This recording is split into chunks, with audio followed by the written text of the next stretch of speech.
हमारा देश तो सर्वाधिक युवाओं वाला देश है। टेक्नोलॉजी हमें सहज साध्य है।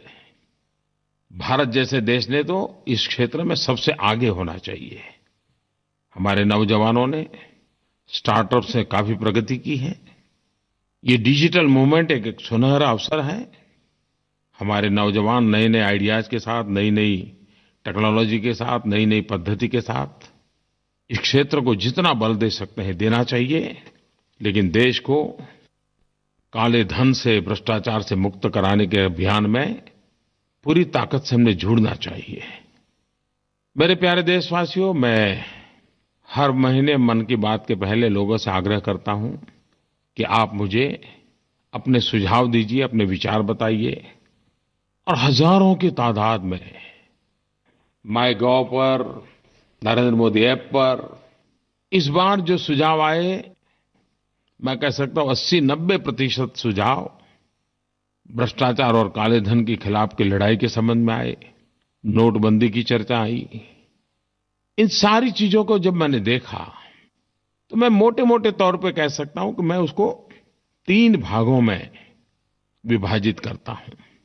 कुछ लोगों ने जो मुझे लिखा है उसमें नागरिकों को कैसी-कैसी कठिनाइयाँ हो रही हैं, कैसी असुविधाएं हो रही हैं, इसके संबंध में विस्तार से लिखा है।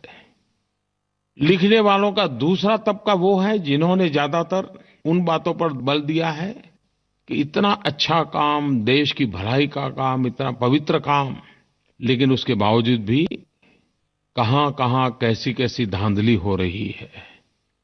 किस प्रकार से बेईमानी के नए-नए रास्ते खोजे जा रहे हैं, इसका भी जिक्र लोगों ने किया है। और तीसरा वो तबका है जिन्होंने जो हुआ है उसका तो समर्थन किया है, लेकिन साथ-साथ ये लड़ाई आगे बढ़नी चाहिए। भ्रष्टाचार, काला धन पूर्णतया नष्ट होना चाहिए। इसके लिए और कठोर कदम उठाने चाहिए तो उठाने चाहिए। ऐसा बड़ा ही बल देकर के लिखने वाले लोग भी हैं। मैं देशवासियों का आभारी हूँ कि इतनी सारी चिट्ठियाँ लिख करके मुझे आपने मदद की है।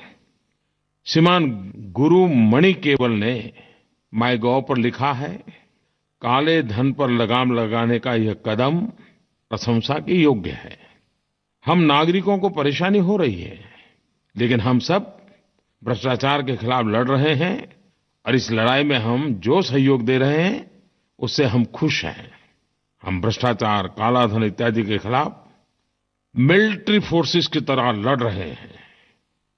गुरु मणि केवल जी ने जो बात लिखी है, देश के हर कोने में से यही भावना उजागर हो रही है। हम सब इसको अनुभव कर रहे हैं। लेकिन ये बात सही है, जब जनता कष्ट झेलती है, तकलीफ झेलती है, तो कौन इंसान होगा जिसको पीड़ा ना होती हो। जितनी पीड़ा आपको होती है उतनी ही पीड़ा मुझे भी होती है। लेकिन एक उत्तम ध्येय के लिए, एक उच्च इरादे को पार करने के लिए साफ नियत के साथ जब काम होता है तो एक कष्ट के बीच, दुख के बीच, पीड़ा के बीच भी देशवासी हिम्मत के साथ डटे रहते हैं। ये लोग ही असल में एजेंट ऑफ चेंज, बदलाव के पुरोधा है। मैं लोगों को एक और कारण के लिए भी धन्यवाद देता हूं कि उन्होंने न केवल परेशानियां उठाई हैं, बल्कि उन चुनिंदा लोगों को करारा जवाब भी दिया है जो जनता को गुमराह करने की कोशिश कर रहे हैं। कितनी सारी अफवाहें फैलाई गई। भ्रष्टाचार और काले धन जैसी लड़ाई को भी सांप्रदायिकता के रंग से रंगने का भी कितना प्रयास किया गया। किसी ने अफवाह फैलाई, नोट पर लिखे स्पेलिंग गलत है। किसी ने कह दिया नमक का दाम बढ़ गया है। किसी ने अफवाह चला दी 2000 के नोट भी जाने वाली है, 500 और 100 के भी जाने वाली है, ये भी फिर से जाने वाला है। लेकिन मैंने देखा भांति-भांति अफवाहों के बावजूद भी देशवासियों के मन को कोई डुला नहीं सका है। इतना ही नहीं, कई लोग मैदान में आए, अपने क्रिएटिविटी के द्वारा, अपनी बुद्धि शक्ति के द्वारा अफवाह फैलाने वालों को भी बेनकाब किया, अफवाहों को भी बेनकाब कर दिया। और सत्य ला करके खड़ा कर दिया। मैं जनता के इस सामर्थ्य को भी शत-शत नमन करता हूँ। मेरे प्यारे देशवासियों, ये मैं साफ अनुभव कर रहा हूँ, हर पल अनुभव कर रहा हूँ। जब 125 करोड़ देशवासी आपके साथ खड़े हो, तब कुछ भी असंभव नहीं होता है। और जनता जनार्दन ही तो ईश्वर का रूप होती है, और जनता के आशीर्वाद ईश्वर के ही आशीर्वाद बन जाते हैं।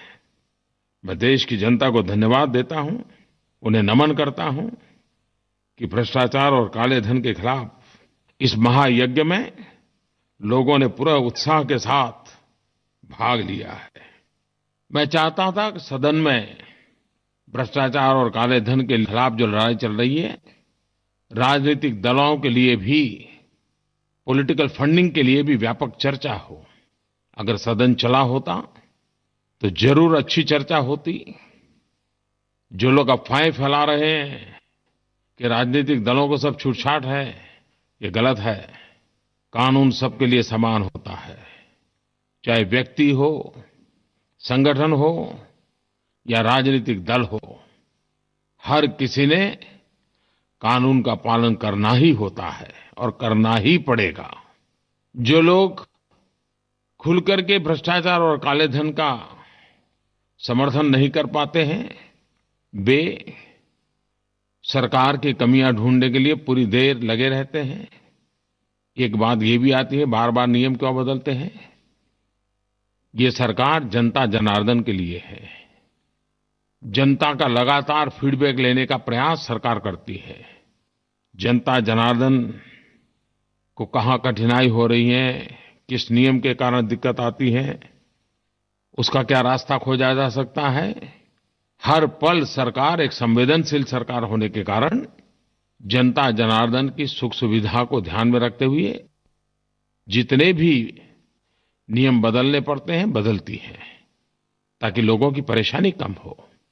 दूसरी तरफ मैंने पहले ही दिन कहा था, 8 तारीख को कहा था, ये लड़ाई असामान्य है। 70 साल से बेईमानी और भ्रष्टाचार के काले कारोबार में कैसी शक्तियां जुड़ी हुई है, उनकी ताकत कितनी है। ऐसे लोगों से मैंने जब मुकाबला करना ठान लिया है, तो वे भी तो सरकार को पराजित करने के लिए रोज नए तरीके अपनाते हैं। जब वो नए तरीके अपनाते हैं, तो हमें भी तो उसके काट के लिए नया तरीका अपनाना पड़ता है। तू डाल डाल तो मैं पात पात, क्योंकि हमने तय किया है कि भ्रष्टाचारियों को, काले कारोबारों को, काले धन को मिटाना है।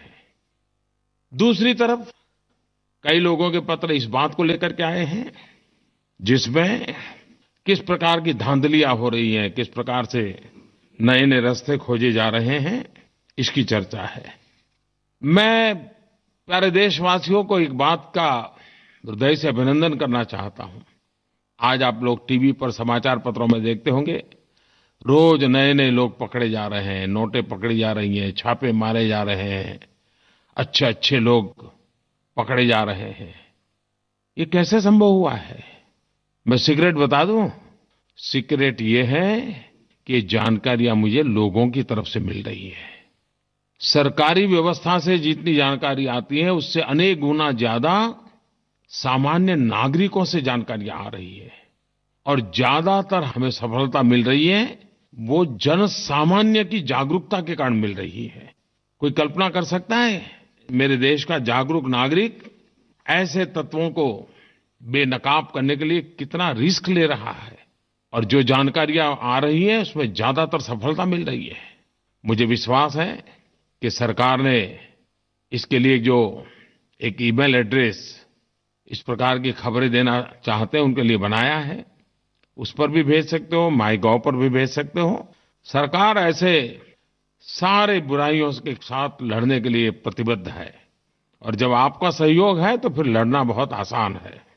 तीसरे पत्र लेखकों के ग्रुप ऐसा है, वे भी बहुत बड़ी संख्या में है। वो कहते हैं, मोदी जी थक मत जाना, रुक मत जाना, और जितना कठोर कदम उठा सकते उठाओ, लेकिन अब एक बार रास्ता पकड़ा है तो मंजिल तक पहुंचना ही है। मैं ऐसे पत्र लिखने वाले सबको विशेष रूप से धन्यवाद करता हूं क्योंकि उनके पत्र में एक प्रकार से विश्वास भी है, आशीर्वाद भी है। मैं आपको विश्वास दिलाता हूं कि ये पूर्ण विराम नहीं है, ये तो अभी शुरुआत है। ये जंग जीतना है और थकने का तो सवाल ही कहाँ उठता है, रुकने का तो सवाल ही नहीं उठता है। और जिस बात पर 125 करोड़ देशवासियों के आशीर्वाद हो, उसमें तो पीछे हटने का कोई प्रश्न ही नहीं उठता है। आपको मालूम होगा हमारे देश में बेनामी संपत्ति का एक कानून 1988 1988 में बना था, लेकिन कभी भी न उसके रूल्स नहीं बने, उसको नोटिफाई नहीं किया, ऐसे ही वो ठंडे बस्ते में पड़ा रहा। हमने उसको निकाला है और बड़ा धारदार बेनामी संपत्ति का कानून हमने बनाया है। आने वाले दिनों में वो कानून भी अपना काम करेगा। देश हित के लिए, जनहित के लिए जो भी करना पड़े, ये हमारी प्राथमिकता है। मेरे प्यारे देशवासियों, पिछली बार भी मन की बात में मैंने कहा था, इन कठिनाइयों के बीच भी हमारे किसानों ने कड़ी मेहनत करके बुआई में पिछले साल का रिकॉर्ड तोड़ दिया। कृषि क्षेत्र की दृष्टि से ये शुभ संकेत है। इस देश का मजदूर हो, इस देश का किसान हो, इस देश का नौजवान हो, इन सब के परिश्रम आज नए रंग ला रहे हैं। पिछले दिनों विश्व के अर्थ मंच पर भारत ने अनेक क्षेत्रों में अपना नाम बड़े गौरव के साथ अंकित करवाया है। हमारे देशवासियों के लगातार प्रयासों का परिणाम है। अलग-अलग इंडिकेटर्स के जरिए भारत की वैश्विक रैंकिंग में बढ़ोतरी दिखाई दे रही है। वर्ल्ड बैंक की डूइंग बिजनेस रिपोर्ट में भारत की रैंकिंग बढ़ी है। हम भारत में बिजनेस प्रैक्टिसेस को दुनिया के बेस्ट प्रैक्टिसेस के बराबर बनाने का तेजी से प्रयास कर रहे हैं और सफलता मिल रही है। अंकटेड उसके द्वारा जारी वर्ल्ड इन्वेस्टमेंट रिपोर्ट के अनुसार top prospective host economies for 2016-18 में भारत का स्थान तीसरा पहुंच गया है। वर्ल्ड इकोनॉमिक फोरम के ग्लोबल कॉम्पिटिटिवनेस रिपोर्ट में भारत ने 32 रैंक की छलांग लगाई है। ग्लोबल इनोवेशन इंडेक्स 2016 में हमने 16 स्थानों की बढ़त हासिल की है और वर्ल्ड बैंक के लॉजिस्टिक परफॉर्मेंस इंडेक्स 2016 में 19 रैंक की बढ़ोतरी हुई है। कई रिपोर्ट ऐसे हैं जिसके मूल्यांकन भी इसी ओर इशारा करते हैं। भारत तेजी से आगे बढ़ रहा है। मेरे प्यारे देशवासियों, इस बार संसद का सत्र देशवासियों की नाराजगी का कारण बना। चारों तरफ संसद के गतिविधि के संबंध में रोष प्रकट हुआ। राष्ट्रपति, उपराष्ट्रपति जी ने भी प्रकट रूप से नाराजगी व्यक्त की। लेकिन इस हालात में भी कभी-कभी कुछ अच्छी बात भी हो जाती है और तब मन को एक बहुत संतोष मिलता है। संसद के हो हल्ले के बीच एक ऐसा उत्तम काम हुआ जिसकी तरफ देश का ध्यान नहीं गया है। भाइयों बहनों, आज मुझे इस बात को बताते हुए गर्व और हर्ष की अनुभूति हो रही है कि दिव्यांग जनों पर जिस मिशन को लेकर के मेरी सरकार चली थी, उससे जुड़ा एक बिल संसद में पारित हो गया। इसके लिए मैं लोकसभा और राज्यसभा के सभी सांसदों का आभार व्यक्त करता हूं। देश के करोड़ों दिव्यांग जनों की तरफ से आभार व्यक्त करता हूं। दिव्यांगों के लिए हमारी सरकार कमिटेड है। मैंने निजी तौर पर भी इसे लेकर मुहिम को गति देने की कोशिश भी की है। मेरा इरादा था दिव्यांग जनों को उनका हक मिले, सम्मान मिले, जिसके वो अधिकारी हैं।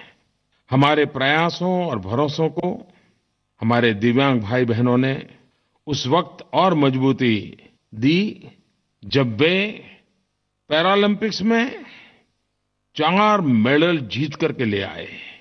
उन्होंने अपनी इस जीत से न केवल देश का मान बढ़ाया बल्कि अपनी क्षमता से लोगों को आश्चर्यचकित भी कर दिया।